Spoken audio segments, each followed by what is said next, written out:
Today I made this Pastel Tres Leches Chocolate and it was so good.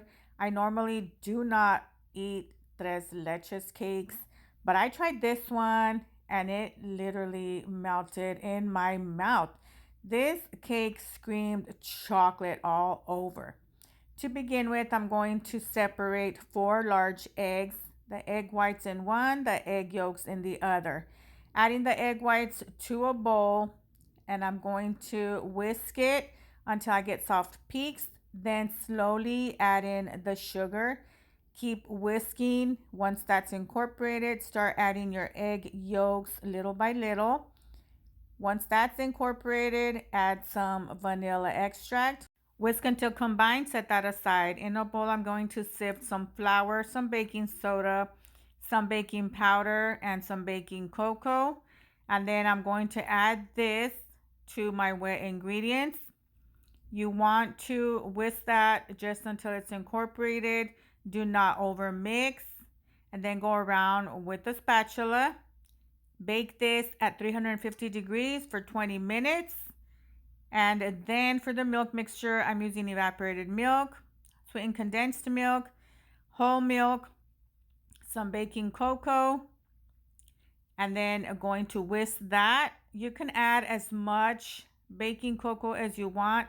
It depends how chocolatey you want it. Poke holes in your cake.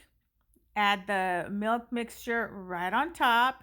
Cover and refrigerate for 4 hours, but I'm going to leave mine there overnight. For the whipped cream topping, I added some heavy cream to my stand mixer, whisking that until I get soft peaks, then adding in some powdered sugar and some cocoa powder. Just continue to whisk until it combines and it's ready. You can add as much cocoa powder as you like depending on how chocolatey you want this.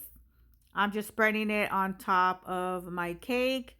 And I'm just going to do a cute design on top. You can do whatever you want, or you can leave it just like that. It's still going to be delicious.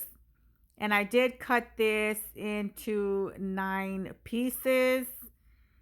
And that is it. Just topping it with a little bit of cinnamon. And this cake is ready. Like I said, I really don't like Tres Leches cakes, but wow, this one amazed me. Maybe I am going to like Tres Leches cakes from now on. Either way, it was super delicious. You gotta try it. Save this recipe. You're gonna love it.